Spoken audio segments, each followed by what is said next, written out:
สบายดีท่านผู้ชมที่เคารพวันนี้กลับมาพบมาพอกันอีกเส้นเก่าเส้นเคยเนาะหลังจากห่างหายไปบ่ได้กันจากการเห็นคลิปเนาะไปโดนเติบประมาณ1-2 อาทิตย์นะพี่น้องเนาะก็เลยว่าได้โอกาสดีหน้าที่ทองกะโอกาสดีบ่กับบ่ดีปานใดพี่น้องเพราะว่ามามื้อนี้มาด้วยความเศร้าสลดใจเนาะอ้ายของข้าพเจ้าเนาะเสียก็เลยว่าได้มีโอกาสได้ถ่ายคลิปไว้ให้พี่น้องเบิ่งในงานมือส่งสการนะพี่น้องเนาะว่าความวุ่นวายแล้วก็ความโอลาหนมันจะเป็นจังไดนั้นครับมาเบิ่งนํกันพี่น้องไปเบิ่งนํกันเลยพี่น้องไปเลย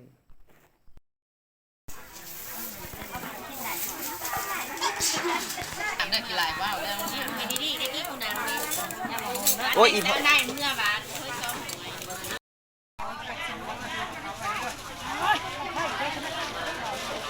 ไล่สดเลยบัดได้ไล่บัด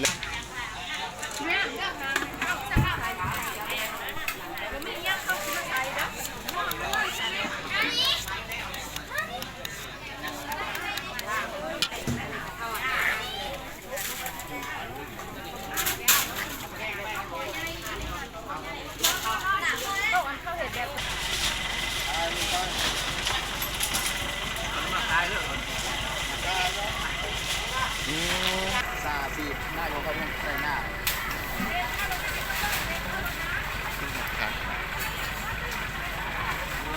หยาบแดงๆนะ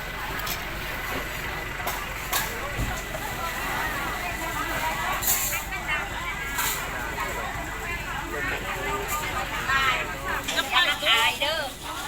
มันก็โพสข้างบนได้มีวีเดี๋ยวนี้นะได้ไปไหนจะปินจะตายปินใส่เรื่องอะไรเรื่องงานพี่น้องเอ้ยตอนนี้กำลังวุ่นวายเราหันยักษ์ออกไปก่อนแล้วเราหามีจะจอเป่านะช่างโอ้ตัวนี้หันอันยักษ์ไปอีก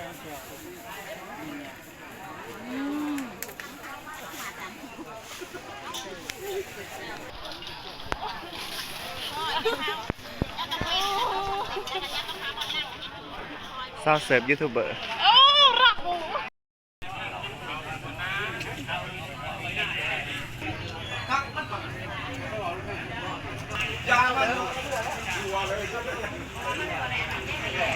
เข้าใจอยู่นะโยกกูกูโมดาวฮาดกูเท่ากูนุ่มกูคุณยังมันแบบ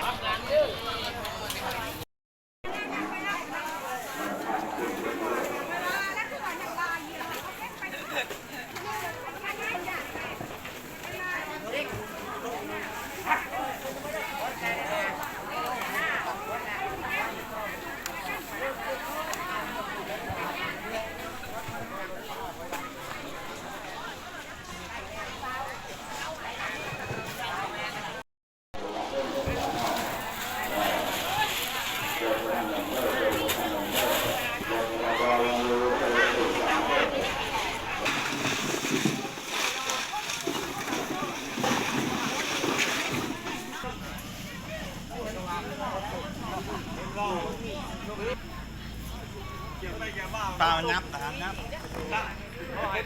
คงน้ำใหม่ชกใครได้พลังห้องกับปืนเฮ้ยหน่อหรืออยู่กับผมนี่ชุบไป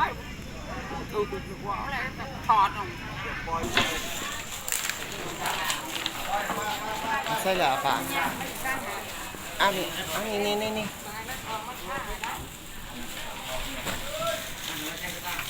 ช่องยังไล่ได้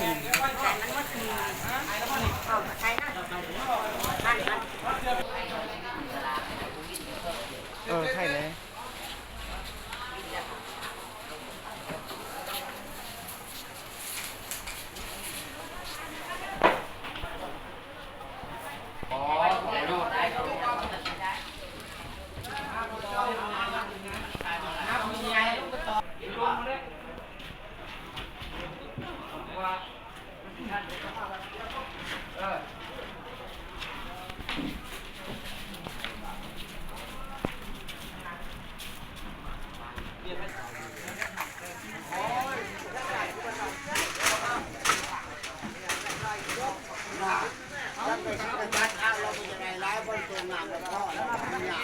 วันละ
ไปเด้อ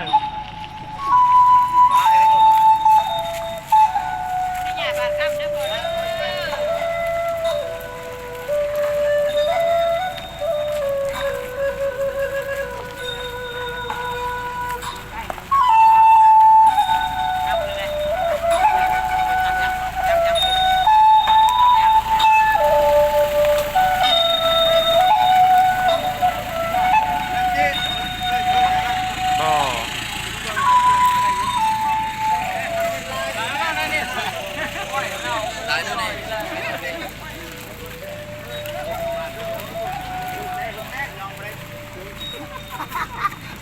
คนรออยากมากูอยากให้มาโน่ตะไคร้คนโต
เพื่อกันไปทำกันไหนอยู่เนาะเด้อที่อยู่ซื้อบริกินพ่อแม่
ตั้มตึกสิบสมไม่หิน ตอนเก็บไปได้ให้เบิ่งแล้วเห็นแต่มือวางใหญ่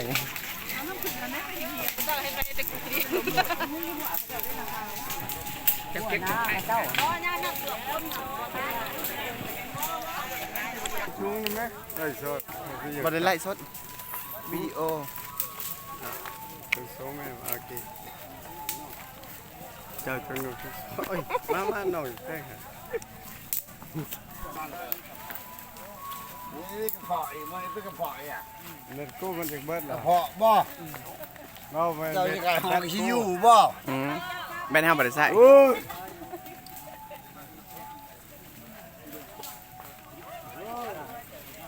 เอ็ดปวกกระบอกเนาะ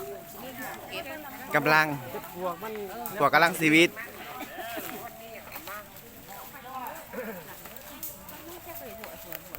วันเดียวกันนะ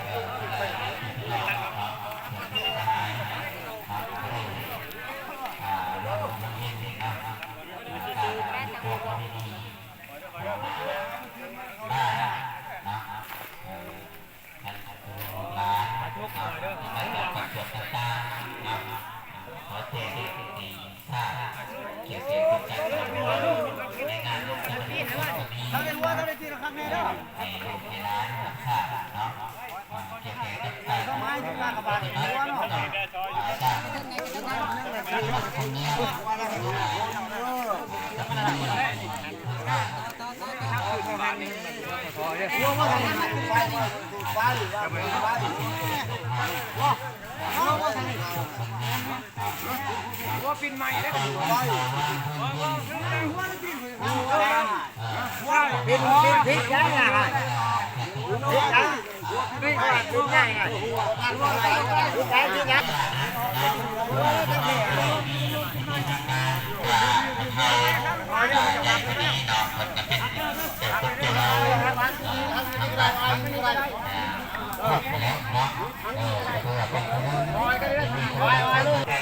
เกี่ยวกับการดำรงชีวิตยังต่างๆผ่านมาเนาะท่านต้นของเราเนาะหลังจากที่พวกเราได้บรรจุเนาะทุกแล้ววิธีการนั้นเนาะ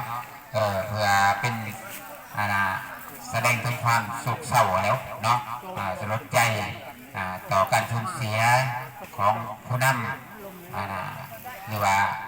ขันพื้นฐานนี่แหละเนาะของบ้านบึงสร้างรายตาจากเหนือจากใต้เนาะก็ได้มาร่วมแบ่งเบาความทุกข์โศกต่างๆเนาะในแก่งานกันเนาะมือนิกามาแสดงความโศกเศร้าเสียใจอะไรเนาะต่อกันจากไปเนาะของพ่อใหญ่เนาะพ่อเฒ่าคิดทบทวนเนาะ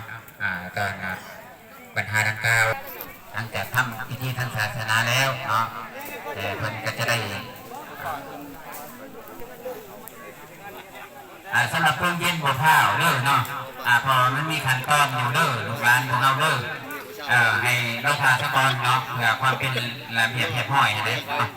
ให้มันจบมันงามเนาะเพราะว่าห่วงในนี่เนาะก็มีหลายฉากส่วนมันมีทั้งการนำถ่ายทั้งเมืองของเขาแน่แล้วก็มีทั้งญาติพี่น้องที่มาจากต่างเมืองต่างแขวงเนาะก็ให้มาเห็นภาพพจน์ที่งามเนาะในการเขาบอกว่าพิธีการเนาะในงานสถานศพนี้เนาะมันคุ้มเนาะอย่างลงเหลือต่อไปสูญเสียผู้นำไปคุยกันกับพ่อแม่อะไรเนาะที่ให้กำเนิดลูกหลานของเราเนาะเพื่อเป็นให้ลูกหลานของเราต่อไปเป็นเรื่องในงานศพคนนี้เนาะอันนี้ไม่อ่อนทอนป้ายที่ว่า กองขาดมาเสีย ออกไปยืนดีเลย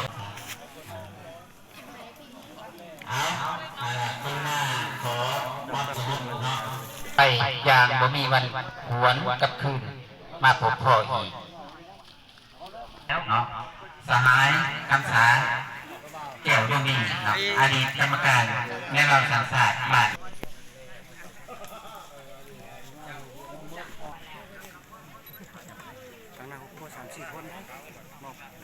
เขาผู้เดียว อันดับต่อไปขอเชิญทางฐานตั้งหน้าครอบครัวเขา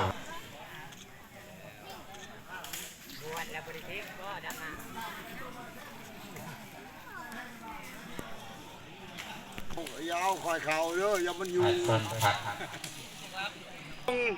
อันดับต่อไปขอมาข้อ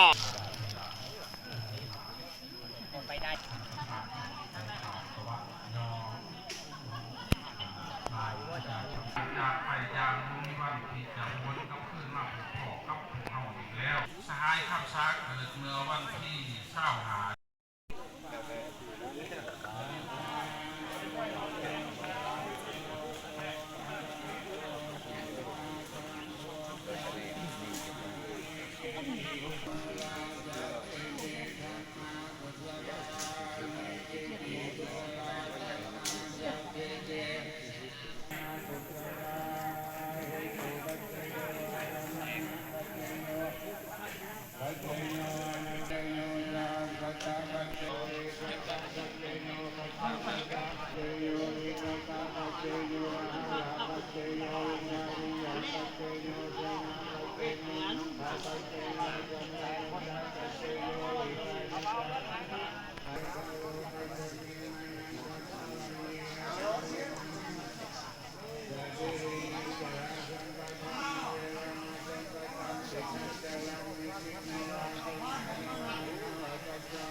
การนำเมืองเนาะเป็นร่างแล้วเนาะค่อยๆเข้าไปตามลำดับเนาะดูแลเนาะแต่ละภาคส่วนเนาะตัวเท้าเนาะแต่ว่าที่ว่าก็นี่แน่นอนแล้วเนาะผมเอามา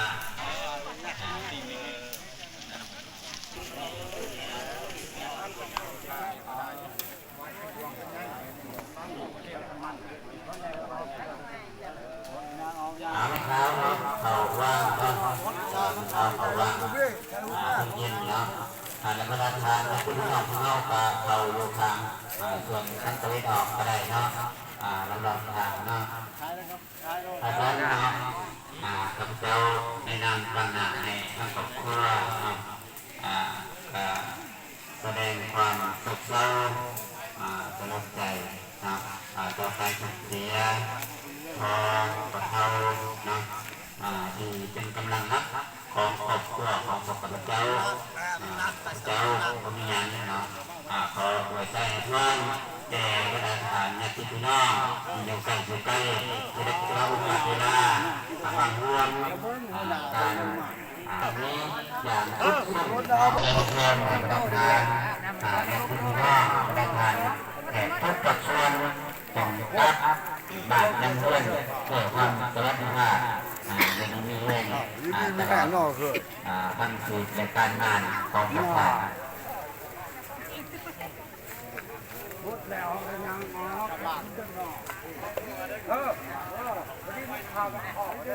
ยางไปหน้าเลย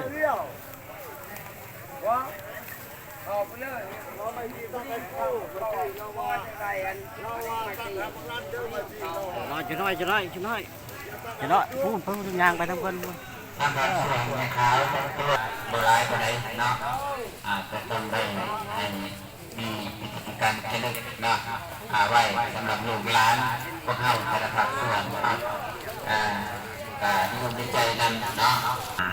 นำผีน้ำนองมาเป็นของนายเพื่อสิเดกมาเนาะส่วนนี้ก็ส่วนงาม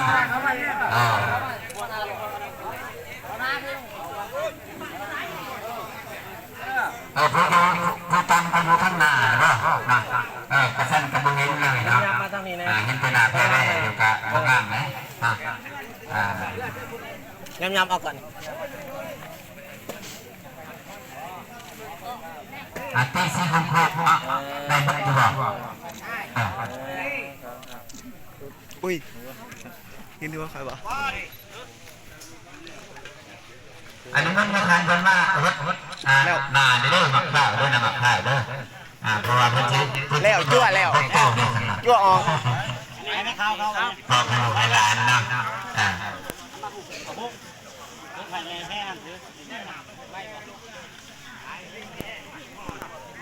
อะไรข้าวเนาะ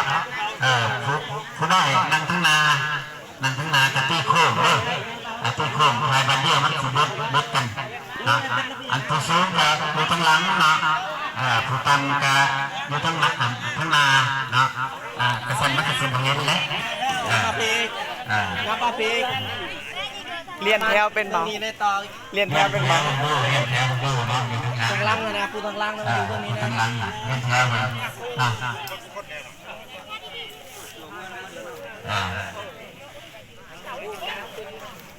เอาเงินดีกว่าทางล่างนะทางล่างมาอยู่ตรงนี้เนาะทางล่างทางล่างมันนั่งทั้งนานะครับนั่งทั้งนาเนี่ยสิบวันได้เรียนกันเราสอนกันจะเป็นนาแท้เลยมันก็สิบวันงามนะตั้งใจดีๆเนาะเงินนาก็มันสิเป็นนาบิดนาเดียวนี่มันสิบวันงาม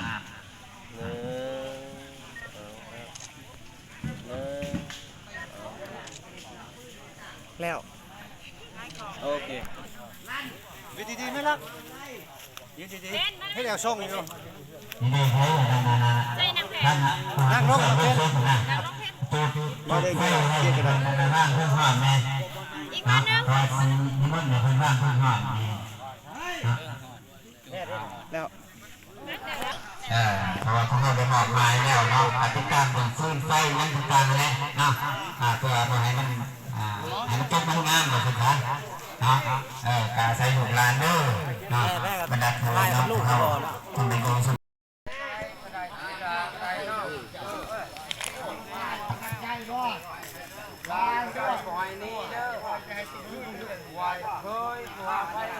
เฮ้ยไอ้จะไปเอาเลยค่ะหน้าตัวยังเอาแต่ข้าว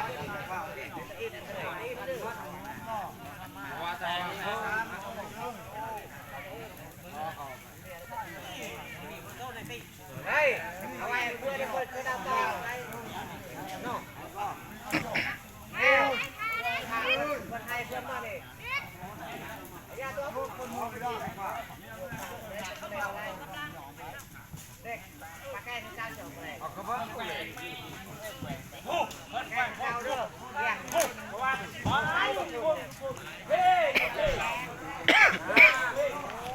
เอาไปกวดกับแม่พ่อผ่ามัน โมโห พาไปกินข้าวไปกินมาสิสิกินเนี่ย เฮ้ยเรียกไปเด้องานเมื่อเด้อเดี๋ยวเอาเมื่อได้เดี๋ยวมาได้ป่ะ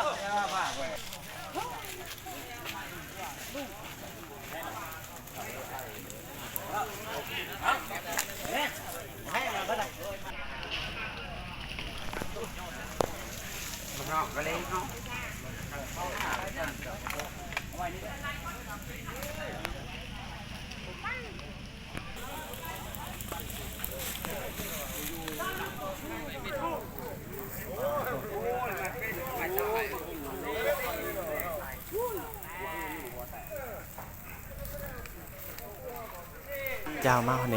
การถ่ายคลิปเนาะถือว่าขอจบไว้นี้ก่อนเนาะฝากกดไลค์กดแชร์กดติดตามกด Subscribe ไว้ด้วยพี่น้องเด้อเนาะด้วยความสาวสนใจการจากไปของฐานหมอคำสาเดี๋ยวดวงดีนะฐานหมอยาพื้นเมืองสื่อดังได้เป็นจากเฮาเป็นมือสุดท้ายนะแต่เป็นครั้งสุดท้ายที่เฮาได้มาส่งเพิ่นเข้าสู่กองฟอนก็กล่าวคำว่าสบายดี